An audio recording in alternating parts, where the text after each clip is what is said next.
তাই শ্রদ্ধাত্রয় বিভাগ যোগ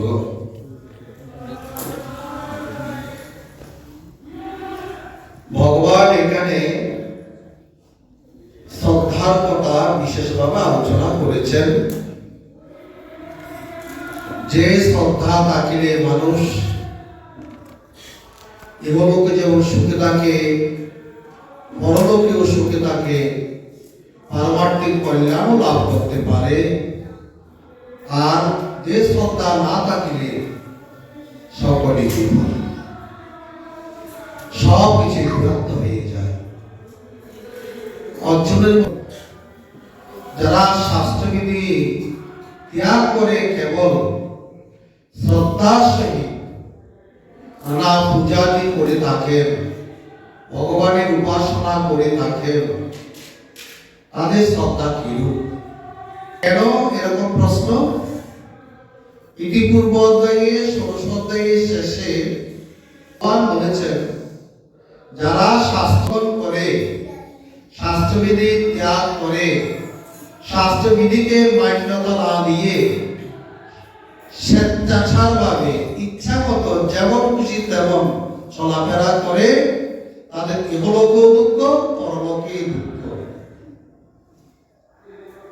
তারা কষ্টে থাকে, তাদের এই জীবনে সুখ শান্তি আনন্দ কিচ্ছুই থাকে না।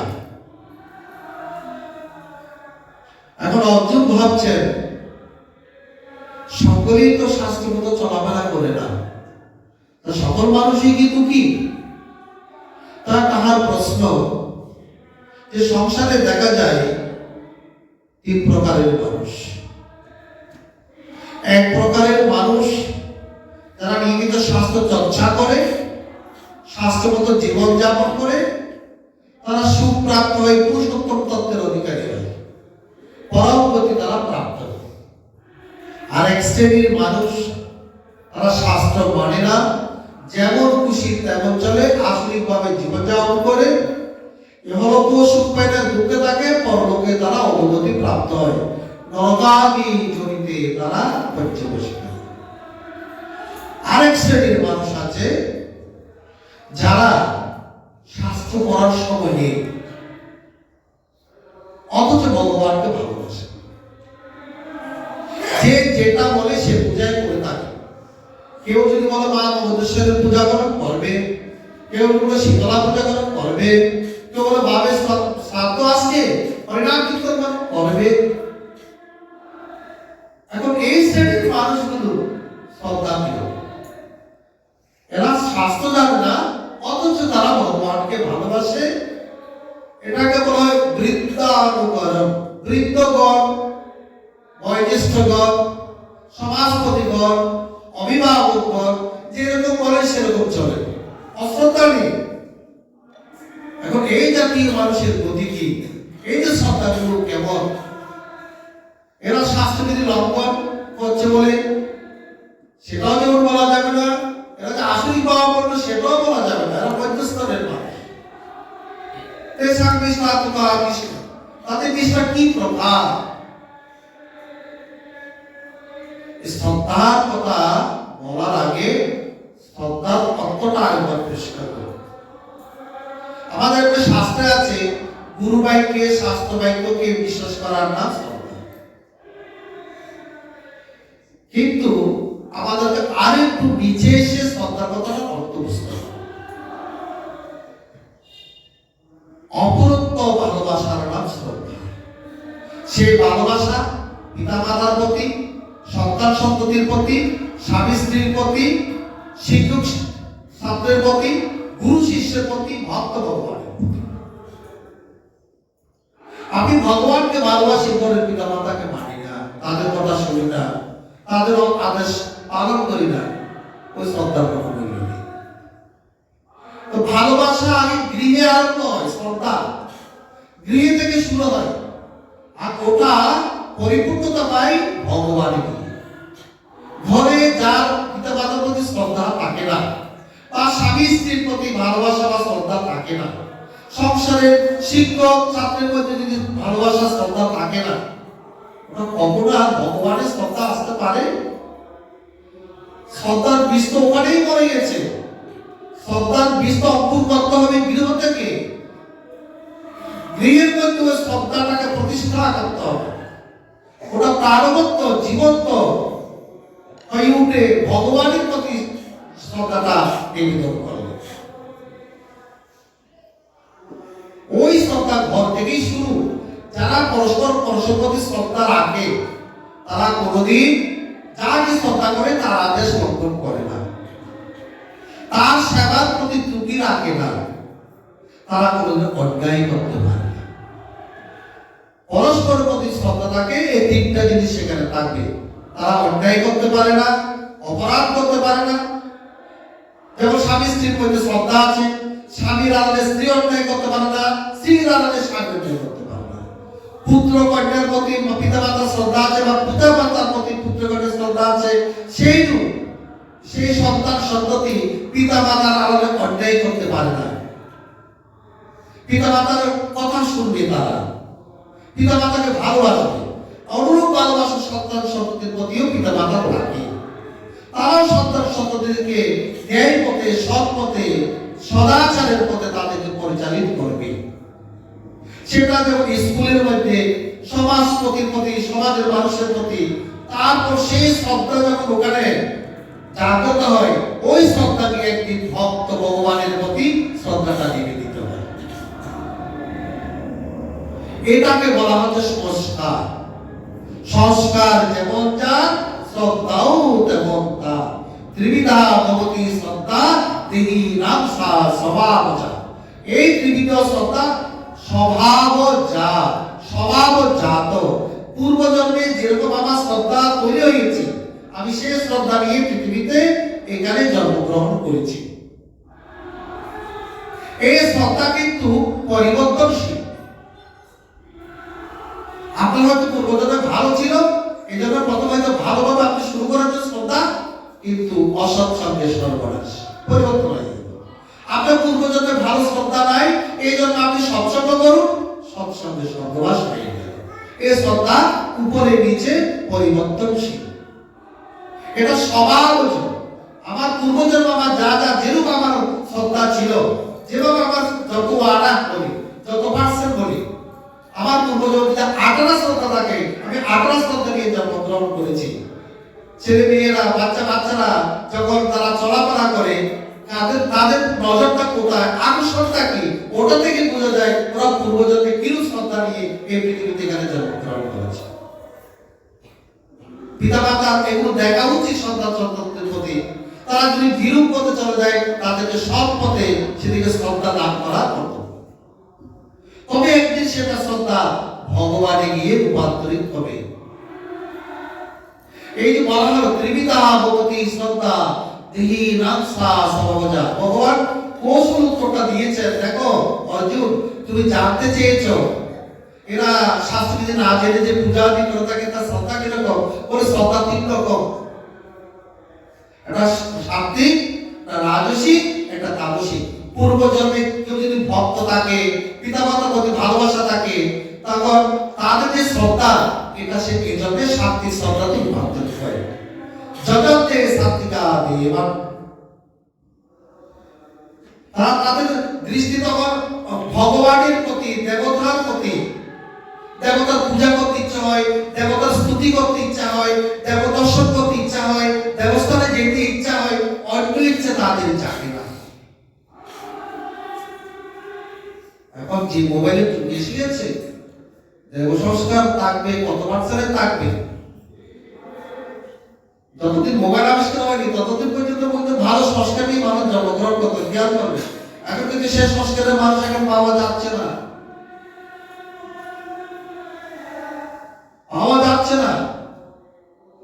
ওরা পরবর্তী জন্মে তামসিক শ্রদ্ধা নিয়ে জন্মগ্রহণ করবে। দেবশ্রদ্ধা বাদ দিয়ে কেবল যারা খেলা, দুবা, মোবাইল এসব নিয়ে একেবারে মশগুল হয়ে আছে।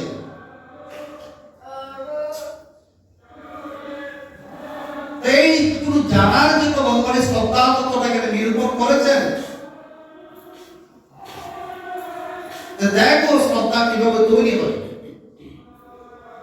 আমি যদি এই জন্মে দেব দেবতার প্রতি ভক্তি ভাবনা স্তব স্তুতি আরাধনা ভালোবাসা ধন দেবতা আত্মা এটা যদি অনুভব করতে পারে সেই শ্রদ্ধা তখন পরিবর্তন হয়ে শাস্ত্র বা মোক্ষজ শ্রদ্ধাতে রূপান্তরিত হয়।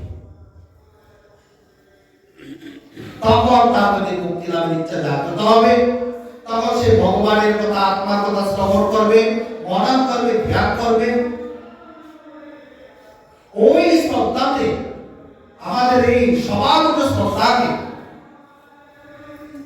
বিশেষ করে সাত্বিক শ্রদ্ধাকে, বিশুদ্ধ সাত্বিক শ্রদ্ধাতে অর্থাৎ শাস্ত্র শ্রদ্ধাতে কিংবা মোক্ষজ শ্রদ্ধাতে রূপান্তরিত করতে হলে ভগবান বলছেন যজ্ঞ দান তপস্যা করো সাত্বিকভাবে, সাত্বিকভাবে তুমি আহার করো।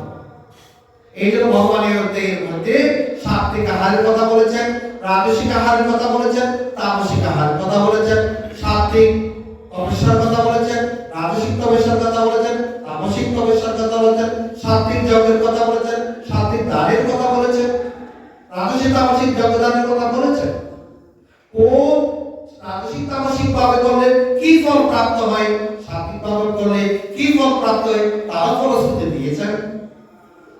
এইভাবে করলে মানুষের শ্রদ্ধা উন্নত হতে বসবে।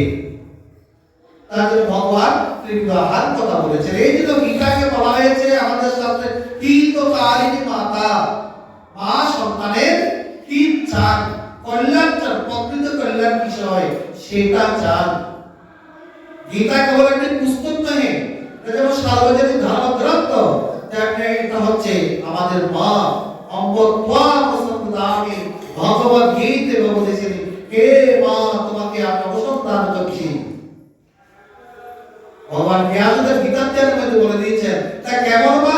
এটা হচ্ছে অদ্বৈত অমৃত বর্ষিণী মা, এটা হিতকারিণী মা, এটা ভবদেশিনী মা। জাগতিক ভাবে মা যেমন সন্তানের কল্যাণ চায়, আমাদের পারমার্থিক কল্যাণ, ইহলোক সুখ, পরলোক সুখ, পারমার্থিক সুখ প্রাপ্তির জন্য হিতকারিণী মাতা আমাদের এই বিধানগুলো দিয়ে গেছেন। তার জন্য মানুষের যেমন আপনার জন্ম জয়ন্তী পালন করা হয়, গীতাকাল গতকাল শ্রীমদ্ ভগবদ গীতার জন্ম জয়ন্তী পালন করা হয়েছে, যেটা মায়ের জন্মতিথি গতকাল পালিত হয়েছে ভারতবর্ষের বিভিন্ন মঠে মন্দিরে। সেই উপলক্ষে আজকে ক্রিকেট ময়দানে লক্ষ কণ্ঠে গীতা পাঠ হয়েছে, মায়ের প্রতি শ্রদ্ধা নিবেদন হয়েছে। তার এই অধ্যায়ে ভগবান এই ভগবতী মা আমাদের সন্তানদের কল্যাণের জন্য বলছেন যে তোমরা যজ্ঞ করো, দান করো, তপস্যা করো। কেননা এগুলো পুণ্য কর্ম, মনুষ্য জন্ম পুণ্য কর্ম করার জন্য, পাপ করার জন্য নয়। পুণ্য করলে যদি সর্বপ্রাপ্ত হবে, পরলোক সুখে থাকবে, এগুলোকে নাম যশ হবে, সংস্কার হবে। তারপরে কি হবে? একদিন তোমার বিশুদ্ধ সাত্বিক সংস্কার রূপান্তরিত করে তো মুক্তি লাভের ইচ্ছা জাগ্রত হবে, তুমি মুক্তি লাভ করতে পারবে। সেই স্থানে পৌঁছার জন্য, সেই অবস্থায় পৌঁছানোর জন্য মা বলছেন তুমি সাত্বিক আহার করো, সাত্বিক যজ্ঞ করো, সাত্বিক দান করো, সাত্বিক তপস্যা করো। দেব দ্বিজ গুরু বাক্য পূজনম শৌচ মার্জবম ব্রহ্মচর্য মহিংসা চ শারীরম তপস্যতে। তপস্যাটা কি? তপস্যা করতে বেশি টাকা পয়সার প্রয়োজন নেই, মানসিক প্রস্তুতি প্রয়োজন। আমি তপস্যা করব এই ভাবনাটা প্রয়োজন। মানুষ টাকা পয়সা খরচ করে কত কিছু করে, ঘর বাড়ি ধারা কত কিছু করে সুখে থাকার জন্য, কিন্তু বিনা পয়সা যে জিনিসটা হয়, সুখ প্রাপ্ত হয়, সেটা করতে চায় না। দেব দ্বিজ গুরু প্রাপ্ত পূজনম শৌচ মার্জবম, তুমি দেবতা পূজা করো।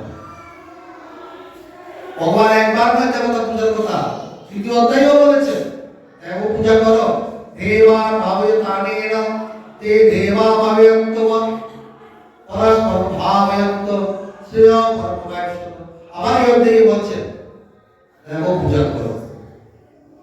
কেন দেব পূজা এই জন্য করতে বলেছেন? আমাদের শরীরের মধ্যে যে দেবতাগুলো আছে, দেবতাগুলো এই জন্য আমাদের ইন্দ্রদেব যেমন দেবতা, বরুণ যেমন দেবতা, বায়ু যেমন দেবতা, অগ্নি যেমন দেবতা, সূর্য যেমন দেবতা, চন্দ্র যেমন দেবতা, এই সমস্ত দেবতাগুলো আমাদের শরীরে আছে। বিষ্ণু দেবতা, শিব দেবতা, সব দেবতা শরীরে আছে। তাদের পূজা করলে তারা জাগ্রত হবে, তারা আশীর্বাদ করবে, কল্যাণ মন্ডল করবে। আর এদের পূজা না করলে এরা ঘুমন্ত থাকবে। এরা ঘুমন্ত থাকলে কি হয়? আসুরিক ভাবের প্রবল, আসুরিক ভাব জাগ্রত হয়, অসুরের মধ্যে জীবন যাপন দুঃখ পরলোক। তাই হিন্দু কারণে মাতা জানাচ্ছেন ভগবান শ্রীকৃষ্ণের ভক্তি, দেব পূজা করো। দেব পূজা করতে করতে দেবতার কৃপা হলে পরম পরমাত্মা দেবতাই তোমার পরম দেবতা, সেটা তোমার একদিন উপলব্ধিতে আসবে। আত্মাই যে তোমার পরম দেবতা একদিন তোমার উপলব্ধিতে আসবে, কারণ কোনোদিনই তো আসবে। কিন্তু আমরা দেবতা পূজা করি সংসারে সকাল বাসনা, রূপক নেই, জয়ক নেই, যশক নেই, বিষ্ণু নেই। ওই ভাবনায় পূজা করলে কিন্তু নিজের দেবতা কোনো জাগ্রত হবে না। কারণ আমি পূজার বিপরীতে কিছু চাইছি, দোকানদারের মতো। দোকানদারকে 500 টাকা নোট দিলাম, বাজার স্লিপ করলাম, তিনি আমাকে দিয়ে দিলেন। পুরীর পয়সা ফল তো দিল, পূজা করলাম, ফল চাইলাম, তোমার এই প্রাপ্ত হয়ে গেছে, আমার দেবতা জাগ্রত হবে কেন? পূজা যদি নিষ্কাম ভাবে হয়, শরীরের সমস্ত দেবতা জাগ্রত হয়। এই জন্য দেব পূজার বিধান দিয়েছেন। দ্বিজ উপবিধারী ব্রাহ্মণের, কারণ যারা দ্বিজ প্রাপ্ত হন এবং পূজা ধারণ করলে তাদেরকে ব্রাহ্মণ বলা হয় না, যারা বলা শাক্তিক ব্রাহ্মণ। শাক্তিক মানে প্রতিদিন অগ্নিহোত্র যজ্ঞ করে। একদিনও যারা শাক্তিক ব্রাহ্মণ তারা একদিনও যজ্ঞ না করে যজ্ঞ যত পাঠ করবে, প্রতিদিন যজ্ঞ চায়। আমাদের মন্দিরের সময় একজন ব্রাহ্মণ সেই মিথিলা থেকে এসেছিল, তিনি আগে ঘরে যজ্ঞ করতেন, তারপরে এখানে পূজায় বসে। শাক্তিক ব্রাহ্মণ বলা হয়। এইসব যারা ব্রাহ্মণ বেদবাদী বেদজ্ঞ, তারা নিয়মিত উপাসনা করছেন, তারা তাদের বুদ্ধি অর্জন কথা বলছে না, বেদের মন্ত্র বলছে, তারা যজ্ঞ করছেন। তাদের হাত আমাদের তো সংসারের কাজে লিপ্ত নয়, তারা যজ্ঞের কাজে লিপ্ত। তাদের মন যজ্ঞের কাজে লিপ্ত, প্রাণ যজ্ঞের কাজে লিপ্ত, হাত যজ্ঞের কাজে লিপ্ত। এই জন্য পবিত্র শরীর কোথায় পাওয়া যায়? নিয়মিত তারা গায়ত্রী জপ করছে, তার জন্য গায়ত্রী মাতার আশীর্বাদ নিয়মিত বর্ষণ হচ্ছে। তাদের সম্মান করে, তাদের পূজা। দেখা গেল গুরু, গুরু বলতে পিতা গুরু, মাতা গুরু, বয়োবৃদ্ধ, জ্ঞানবৃদ্ধ, যারা আছে সব গুরুবাক্য পালন করলে ভগবানের কৃপা হয়। ছোটকালে আপনারা জটিল বালকের গল্প শুনেননি? জানেন জটিল বালকের গল্প? জটিল বালক বিবাহের সন্তান প্রতিদিন পাঠশালায় যায় বনের ভিতর। একদিন পাঠশালা থেকে এসে মাকে বলেন, মা আমি কাল থেকে পাঠশালায় যাব না। কেন বাচ্চা?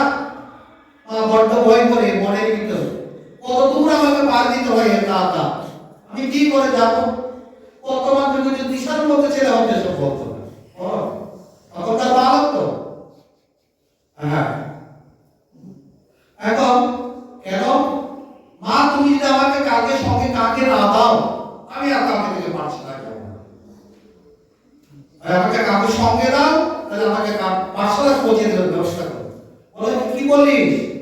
বলে যে তোর এক দাদা আছে, খুব যদি ভয় হয় ওই দাদাকে ডাকবি, ওই দাদা তোকে স্কুলে পৌঁছিয়ে দেবে। ওই তোর দাদার নাম মধুসূদন দাদা।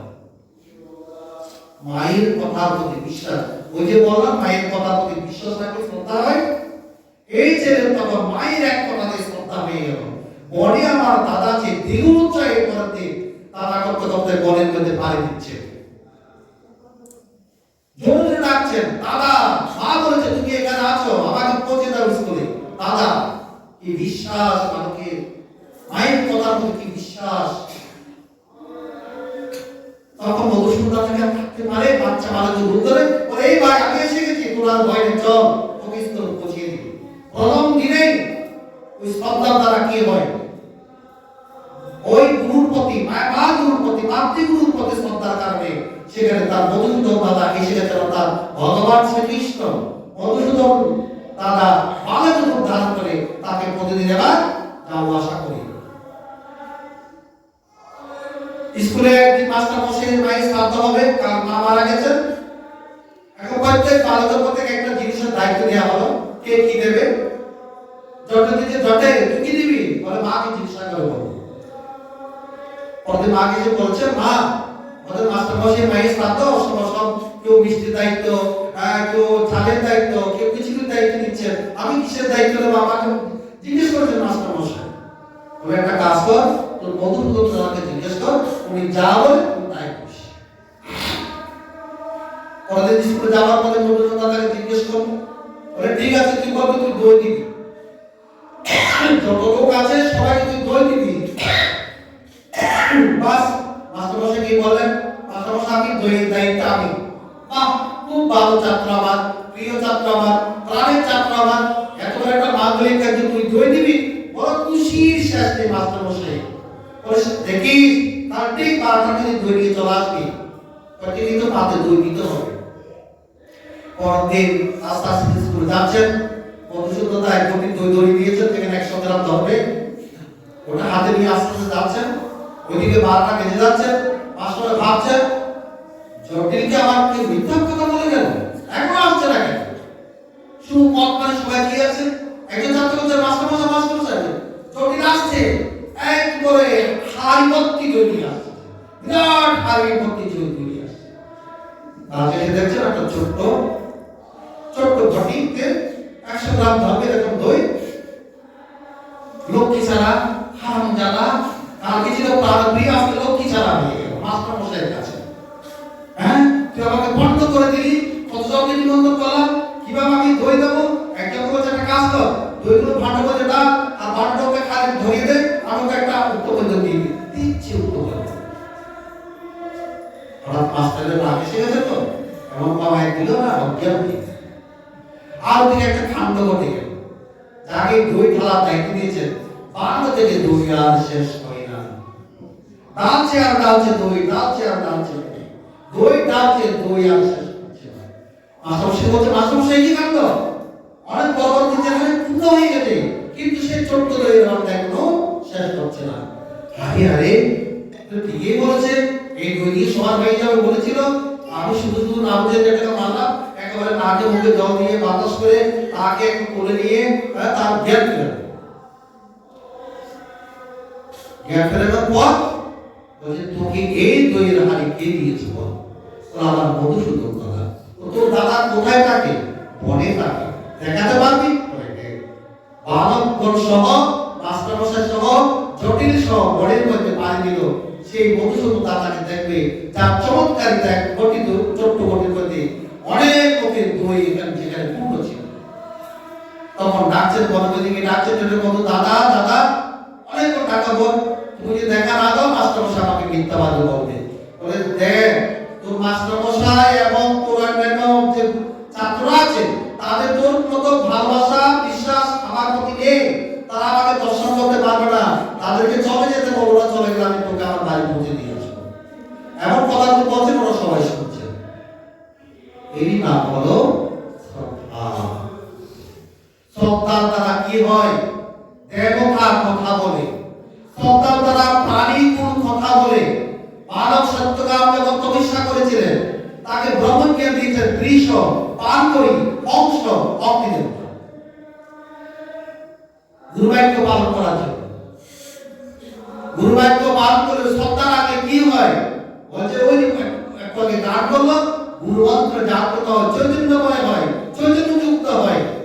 তাদের মধ্যে যাদের মন্ত্র চৈতন্যযুক্ত হয়, তাদের আত্মজ্ঞান আতর উদ্ভাসিত হয়। মহাভারতের আরুণী, উপমন্যু, উপকৌশল, হ্যাঁ, এই যুগের মধ্যে শঙ্করাচার্যের গিরি তারা বিনা লেখাপড়ায় আত্মজ্ঞান লাভ করেছেন, গুরু ব্যক্তির প্রতি শ্রদ্ধা রাখা। আর শ্রদ্ধা বলে কি হয়? শ্রদ্ধা বলে মানুষের মনুষ্যত্ববোধের জন্ম হয়, শ্রদ্ধা বলে মানুষের মুমুক্ষুত্ববোধ জাগ্রত হয়, শ্রদ্ধা বলে শ্রদ্ধা বিদ্যুৎ সমাধি প্রভাব প্রকৃতিরিজম প্রজ্ঞা জ্ঞান লাভ হয়। এই শ্রদ্ধা তত্ত্বের জন্য ভগবান এই অধ্যায়ে বিশদভাবে আলোচনা করেছেন। এটা আপনারা ভালোভাবে পড়তেছেন, দেখবেন যেভাবে ভগবান চলতে বলেছেন, সাত্বিক আহার, সাত্বিক যজ্ঞ, সাত্বিক তপস্যা, সাত্বিক দান, এই চারটি জিনিস যদি গৃহস্থের করে থাকে, সেখানে সেই করে দেবতার আশীর্বাদ কখনো কম করে না, দেবতার আশীর্বাদ থেকে সে কখনো বঞ্চিত হয় না। কারণ এগুলো দেবতার আশীর্বাদ করার একটা যোগসূত্র। তাই কিন্তু তারা গীতামা বলে দিয়েছেন, এগুলোর মাধ্যমে তোমার ভগবানের আশীর্বাদ তোমার গৃহে আসবে, তোমার কাছে আসবে। ফলে তোমার জীবন, তোমার সংসারের জীবন, সকলেরই জীবন সুখ ও মধুময় হয়ে উঠবে। আর না থাকলে, শ্রদ্ধা না থাকলে পারত সকলেই বিফল। তবে হ্যাঁ, সকলের জন্য ভগবান এই শুদ্ধ কাজ করার জন্য, শুভ কাজ করার জন্য, পূর্ণ কাজ করার সময় একটি মন্ত্র